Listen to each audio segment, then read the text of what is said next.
Aloha, everyone. Hey, welcome into Buddha's Lounge under Everyday People. I'm your host, Big Budah. I've been part of the Utah media landscape for the last 20-something years and decided 2 minutes at a time, Jon, is not enough. I wanted to talk your ears off. Let's do it.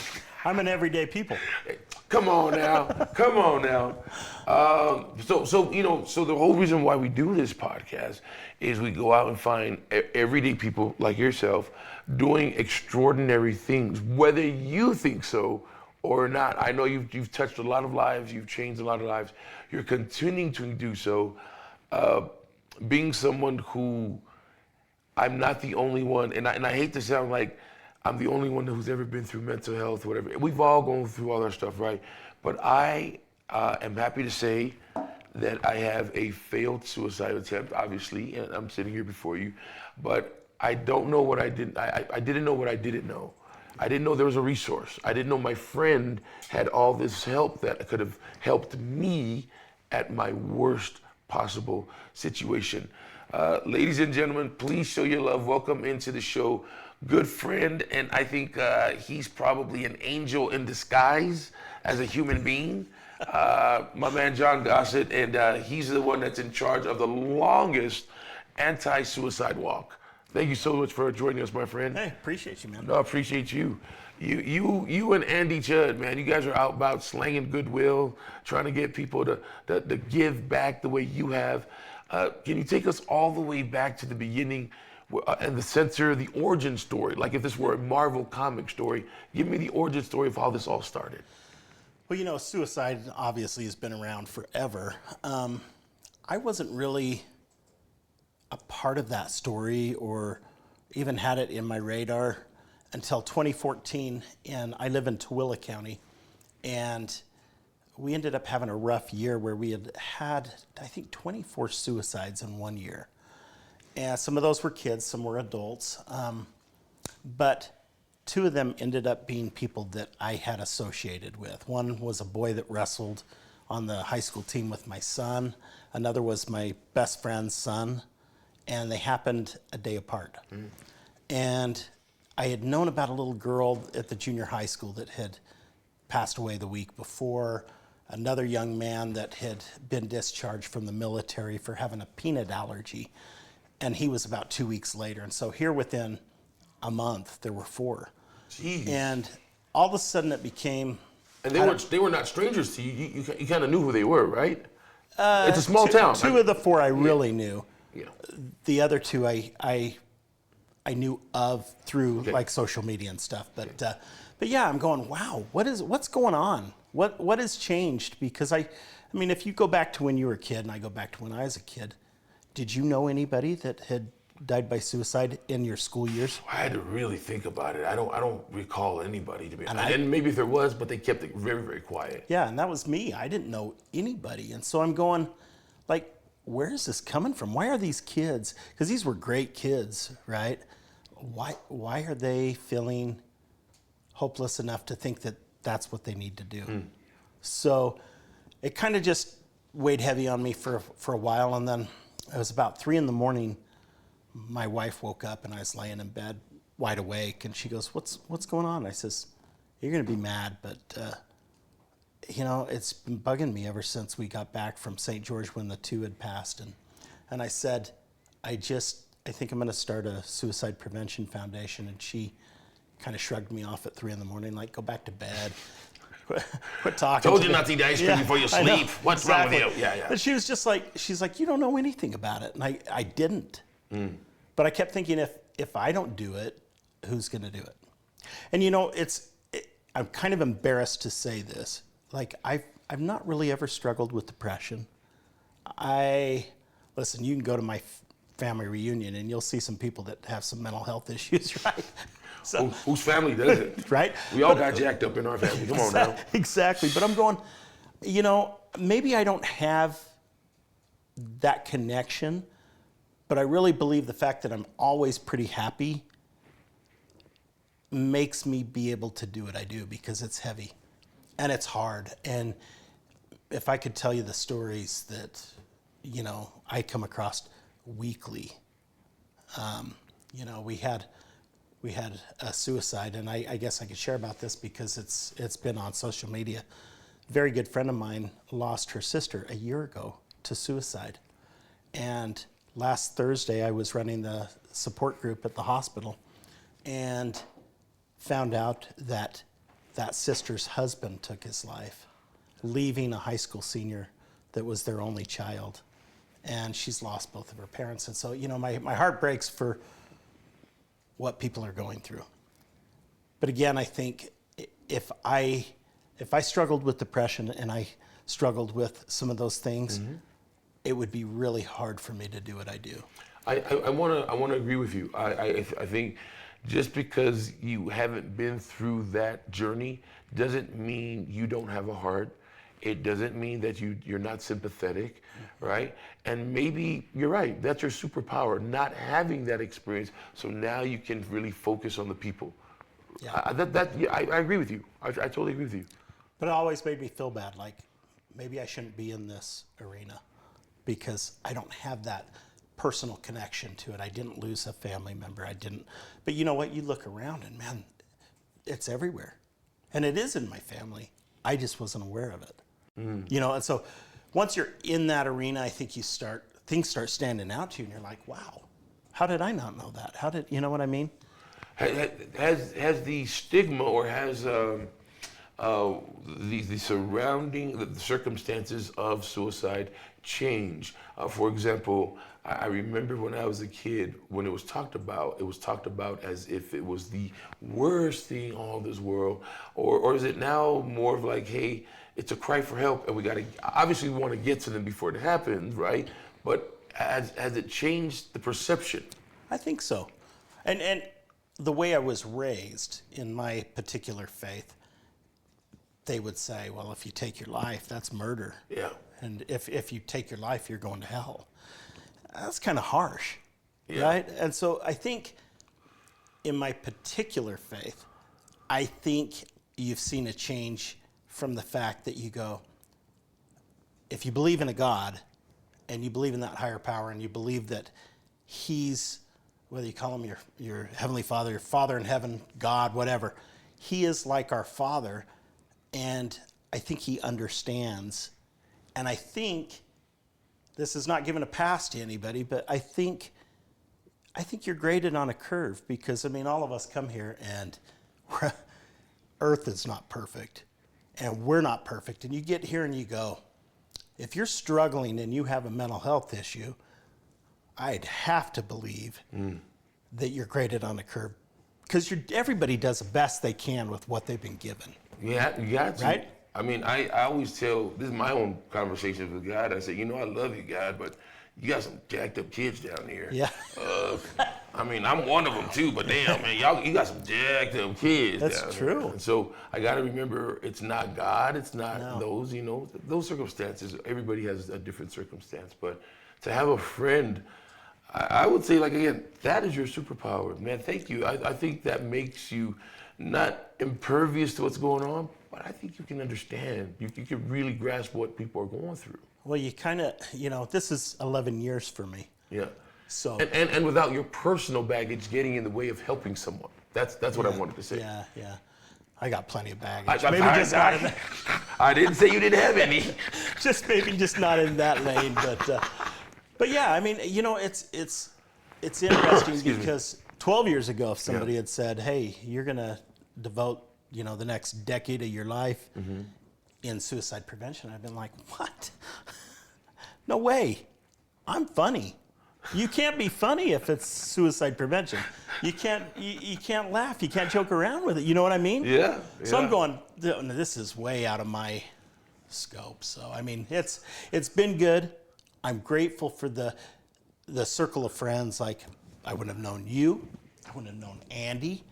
The list goes on and on and on. Yeah, but see, here's where your spirit of being the fun guy actually lives in this event. You didn't just sit by and say, okay, since it's a sad subject, I'm going to be sad. Now, you created a walk. You made it so that people can. How can you make a walk from Tooele to Wendover easy? You did it. You showed us how to make it easy. Well, it's like I told you a long time ago. Most people go to Wendover, they lose all their money, and they walk home. I'm dyslexic. I just do it backwards. We just we head out there. It's a stupid idea. It's a stupid idea that I had again at 3 a.m, but it works. It works. Like the first year we set out to do it, we did it in a 15-passenger van, and I'm just calculating in my head. You probably walk like 5 miles an hour. I mean, that's 20 hours I got to walk. That's a piece of cake, you know. Hit McDonald's in the morning, and we're ready to go. McDonald's? You know? Get a little Wagyu, and you're on your way. You wanted to get the runs, huh? Yeah. Thought we were walking. That might speed you up. But no offense, McDonald's, in case y'all want to be a sponsor. We love your food. Breakfast is still important. But honestly, I mean, 20 hours, and it worked to a T. We got there in about 20 hours. And in a 15... Wait, back up, because people are like, I think people are saying the same thing I'm saying. Where does the 15-passenger van come in? Wait, what? Okay, here's the deal. I should have brought my attorney. It's a 100-mile walk, but you don't have to walk 100 miles.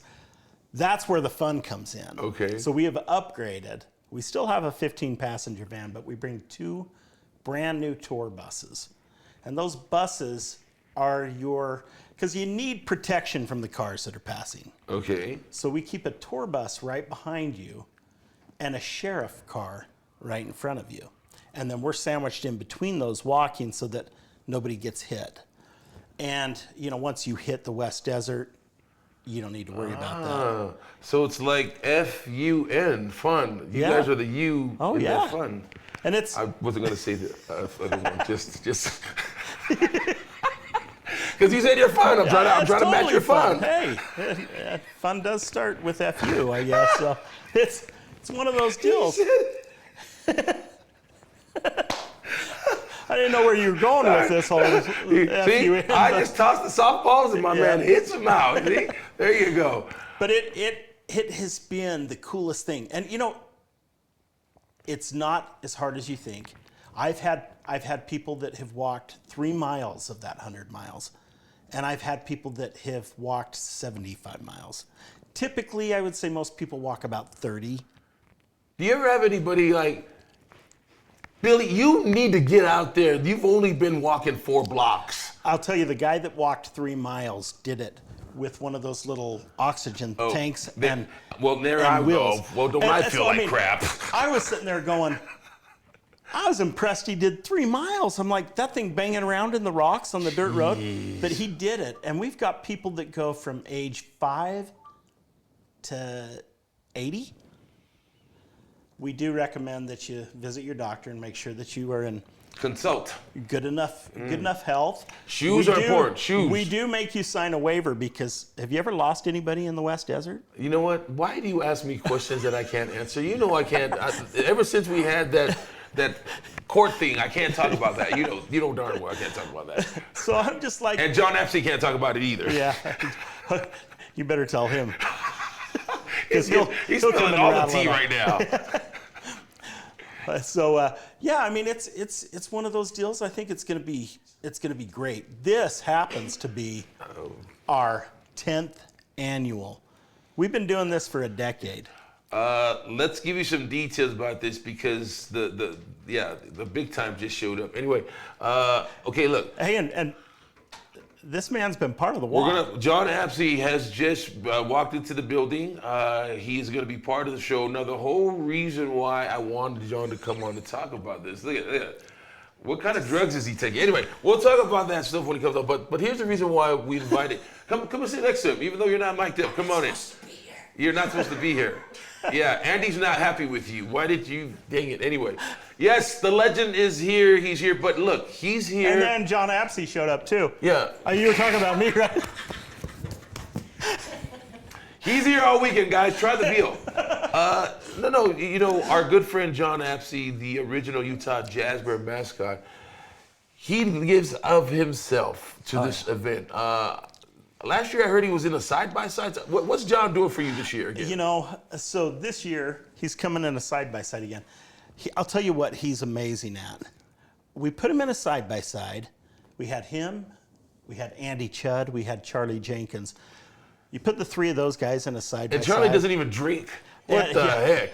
And aside from Absey sinking the side-by-side in Of the course. salt flats Of course. and getting it stuck on a hillside, he interviewed walkers and he got their stories. And I've still got the recordings of that. And I thought, what a cool thing, because when you do that walk, you're on a bus with 56 other people. And being that you can get in and on the bus whenever you feel like it, every time you get out, you're walking with somebody different. And so kind of the coolest thing about that walk is at the end of the walk, you probably walked with everybody on that bus at one point or another, and you hear their stories, they hear your stories. And for the people that didn't get to be on one particular bus or the other, these guys are out on the side-by-side interviewing them and getting their stories, and then we can share those online too. And we had some cool stories. You know, one other thing I know about you, because you talked about you having fun, is that you did everything in reverse. You're actually going to throw a party as if they won a big jackpot. That's what I heard is going to happen at the end. Hey, it is. And we invited your family member. Those, they're still locked up. Which ones are you talking about? He's related to everybody. They're all cousins, but Analia. Oh, Analia Brown? Yeah. Okay. She is opening for the Jets at the Peppermill Concert Hall. So here's the cool thing. If you don't want to walk 100 miles, and I'm guessing there's a few of you that don't think that sounds fun, wait till next year, but you'll eventually get it. But you can come out to the Peppermill Concert Hall on Saturday, April 26th at 7:30 for our after party with Analia Brown and the Jets. Tickets start at $10 and they go to $50. $50 you get VIP backstage passes. Sorry, all the $10 just got sold out. All the Polys just bought it. All the Tongans and Samoans just bought all the $10 tickets. That's the cool thing, though. I mean, you've been to the Peppermill, man. It's a great not a concert bad hall. seat. Yeah. So, okay, I'm not Tongan, What? but Bro, you look like Tongan. I thought you were Tongan. a lot of people are Do intimidated this, by do my this. size. Yeah. He's Tongan. I can tell. So here's the deal. My favorite seats in the Peppermill Concert Hall are the mezzanine. They're the very top back ones. They're at a table for two, and you have two bar stools. Yeah. You're not wedged in on the stadium seating. You got room. And those tickets are better than any ticket you're going to have, say, at the Delta Center or the Maverick Center. I mean, you're in You're close. right on top of the There's not a action. bad seat. Yeah. Sounds great. What a great thing.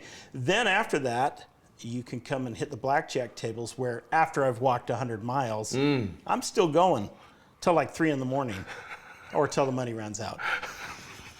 Whichever happens first. Whichever happens first. It's a blast. It's a good time. You're in the work.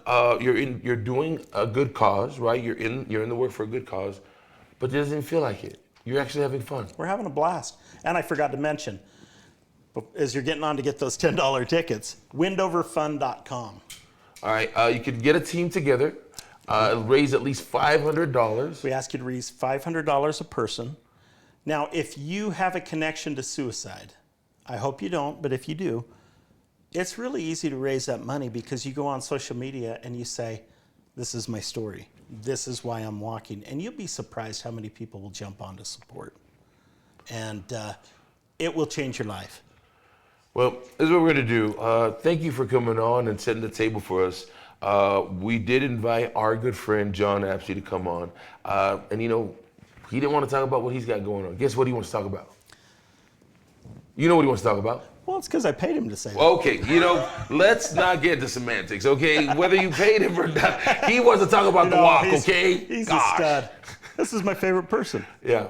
So we're going to take a break. What's the websites for people who are looking for information for themselves or for their family? You can find us on social media at Walk to Windover or Life's Worth Living Foundation. You can buy your tickets at windoverfun.com. My man. And even if you don't go on the walk, watch us. We're going to be going live that whole time. Come to the concert. Come to the concert. Do the very least, come to the concert. Yeah. Because all of that supports, it goes back to the family. All that money goes to help us do what we do. All right. Don't move a muscle. Yes, the man, the myth, the legend is about to leave, and Jon Absey's coming. See what happens when you're friends?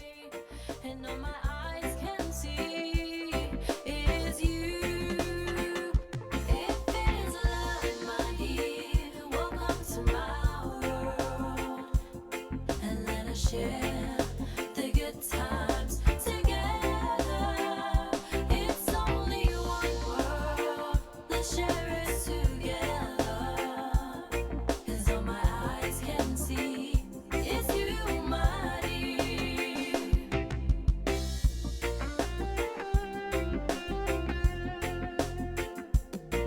I don't know if the sun will shine tomorrow, but I know my eyes never let me down.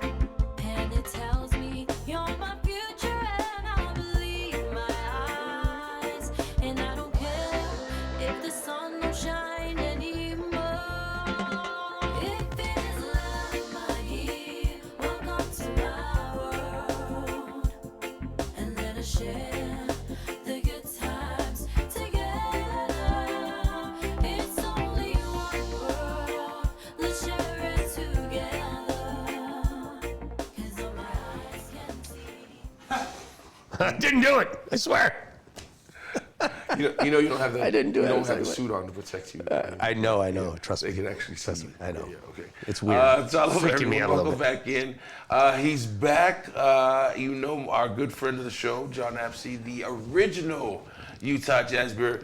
I don't care. I still think you're underneath the suit every time I see pictures of the bear. That's just the way we roll. Obviously, your name has made a splash recently in some news about your health. But true to who you are and your character, and this is why people love you, I invite you to come on and you say, I don't want to talk about that. I want to talk about the walk. I'm still going to be out there. I'm still giving back. Why did you come to the rugby game? What are you doing at the rugby game all set? Look at me trying to I be will involved. admit that was a mistake. Yeah. I struggled afterwards. I bet you did. Because I forgot how much weight I've lost, and from Minnesota, and I was so used to be able to I throw bet a hoodie everybody in on. Minnesota are so upset with you. Like, how can he be cold? I know. I went home and I literally had heating blankets, and I blanket on top of blanket, Yeah. and I was. There might be people tuning in, and look, I don't want to spend a whole lot of time on this. I know because you're here to talk about the walking up, but Yep. just catch up, everybody. How are you doing? Where we at? And then how can we help and all that stuff real quick. I love you. No, I'm doing pretty good. I'm just doing therapies and all kinds of different, things, to try and beat this. Because I have pancreatic cancer, and it's if you look it up, you don't want to look it up. It's something you don't want to look up. But I'm doing really good. I'm staying positive, and the family and friends, Andy Chudd and Jeremy Beck and those guys, when they started this movement or whatever it is, I was really against it. I was like, no, you guys, I don't. No, you were against it, really? No. And then all of a sudden, Andy just goes, "We're pulling the trigger." Of course, if Andy doesn't do it, no one's gonna. Because everybody's gonna be like double Dutch. Should we go, John? Should we go? But good thing we do have Andy. Yes. No. Everybody needs an Andy in their Yes. life. I'm telling you. So We already have one. Go get your own. Yeah. So it's been amazing, and I feel blessed, believe it or not. Out of this whole thing, no matter what, I feel blessed knowing that there's family and friends out there that are behind me and pushing me along. And what I really want to get out of this isn't as much about me as what I want to do is try and create this playbook for people, because when it hits you, you're starting from ground zero, and you're just like, where the hell do I go? What am I looking for? Who do I go see? What are my other options? Because I'm going to be straight up. I went to the doc, and their options were there was one, and it wasn't good either way. So we did research, and we found a whole bunch of different things that you can do and try, and different ways to eat. So I just want to put this all together in however it is, so that anybody can see it and just be like, oh, okay, Just follow it. just not even follow it, just pick and choose. It's giving you options. That's all I wanted was options, and that's all I want somebody else to have is they could say, oh, you know what, I can do this and this and this. Because I kind of went extreme. Like right when I found out, I did an 86-hour fast, stopped eating anything with sugar, fats and carbohydrates. I've been on a strict vegetable diet. Do you have a playbook with fewer than 2 proctoral exams? No, actually, the proctoral exams aren't in there, but okay. there is a coffee enema. Damn it. That I have not gotten to yet. Okay, I don't afraid have of the. I haven't been worked able it to up do that yet? one yet. So, but it's I Well, think coming. I think know it's you coming. win the bear suit. You won't need that. No. It'll come out quickly. It'll Yeah, come out real no. quick. But it's there's just a ton of stuff, and there's a ton of other, just a ton of things that people can do for themselves to help, slow it down, if not, at least hold it in place. Where does this drive to help others come from? And nobody would blame you. You know what I mean? Nobody would say to you if you stepped away and. Nobody would blame you if you stepped away and worked on yourself. Nobody would be upset with you. But you would. You would be upset with yourself. I was upset with you on Saturday when I saw you at the game. I didn't know how to take it. It's none of my, it's not, you're a grown ass man, but I felt for my friend and, Nope, I love there you for you were still trying to help other people to your own detriment. It's the craziest, part of my French, craziest fucking thing. But where does that come from? Or is it Minnesota? Is it in the water? Is it, what? I don't know. I just feel it's what everybody should be doing. I feel like the best part of my life is when I'm giving and serving. And I just never want it to stop. So. Well, I hope you never go to heaven. I'll tell you that. You'll understand, because you got to die to go to heaven. I hope you never go to heaven. I hope so too. Here you are in your own suffering. Again, I know even the meanest person on earth would not hold a grudge against you if you said, you know what, I got to step away. I got to work on myself.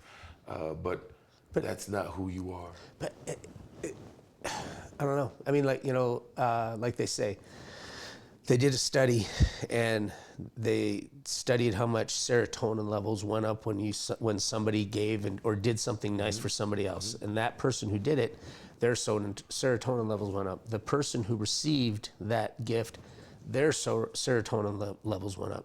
Then they noticed, and they tested a person that just watched it happen, and their serotonin levels come up. That word, for some reason, is not coming off my mouth very easy. But I mean, that says a lot to me. And honestly, it also makes me, forget what I'm dealing with. And because it's no fun to think about. Well, you just pointed something out, that the feeling that we all get, when you were in the Jazz Bear suit for many years, that feeling, that word that you just talked about, those are feelings we've had with you all the time. And then when the suit came off, it didn't change. The only difference was that he speaks. He's got a voice. He can laugh. And not as cool looking. Wow. A lot more wrinkly. But still as hairy. No, just kidding. But you know what I mean? You did the love that the bear had, where people took it as the bear, it was the love that John Absey had. So people feel that. We still feel that today. We would love for you to take some time off and work on yourself, but that's not going to work. So let me pivot really, really quick. What does the end of April look like? John had you on a side-by-side. What does that look like? What are you out there asking people for? Well, first off, I just want to thank John for side-by-side, because I would make it about 20 feet before I'd be just on my hands and knees crawling, because my ankles... With your bow-legged... With my ankles, yeah, they suck. So, no, the Walk for Life is amazing.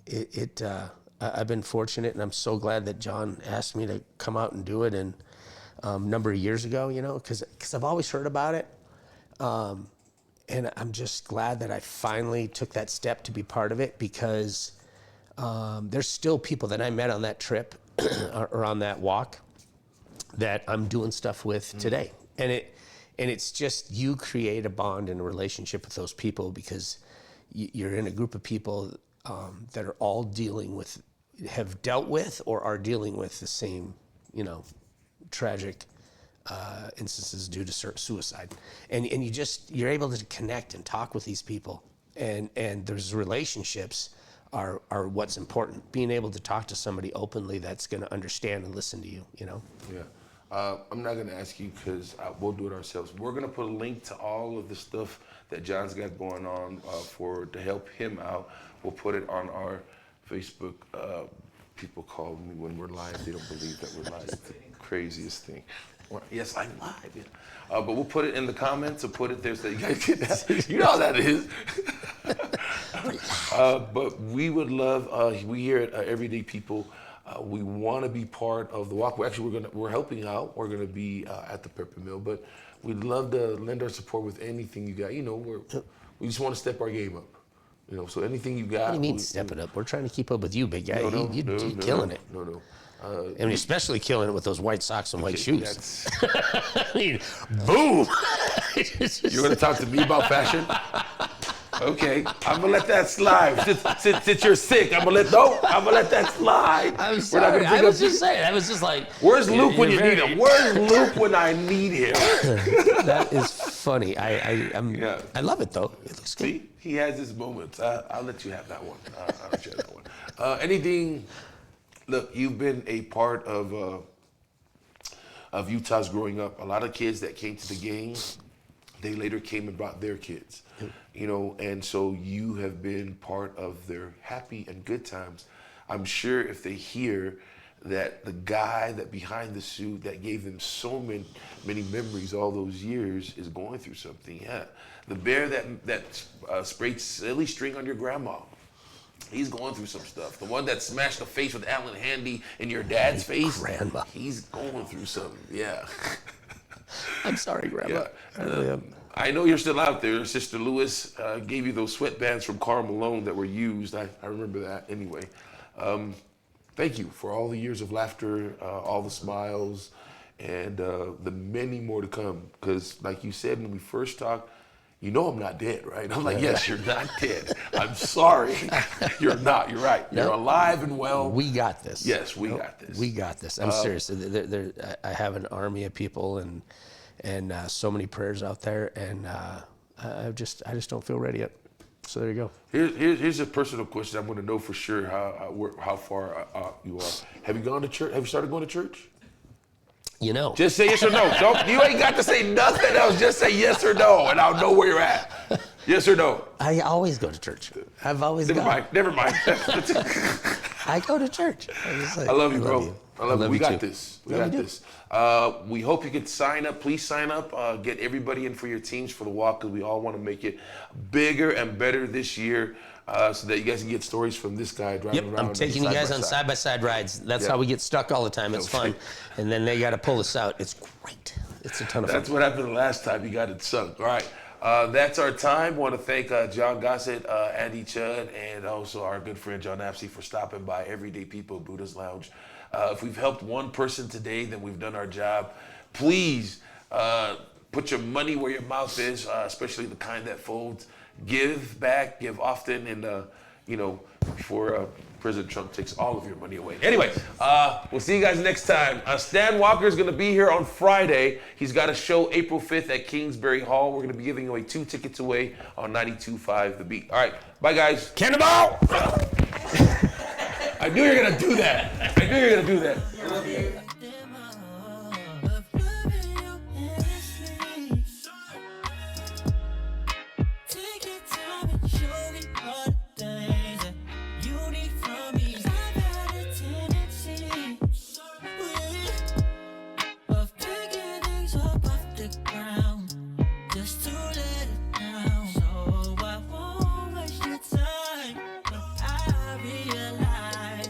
You're the one.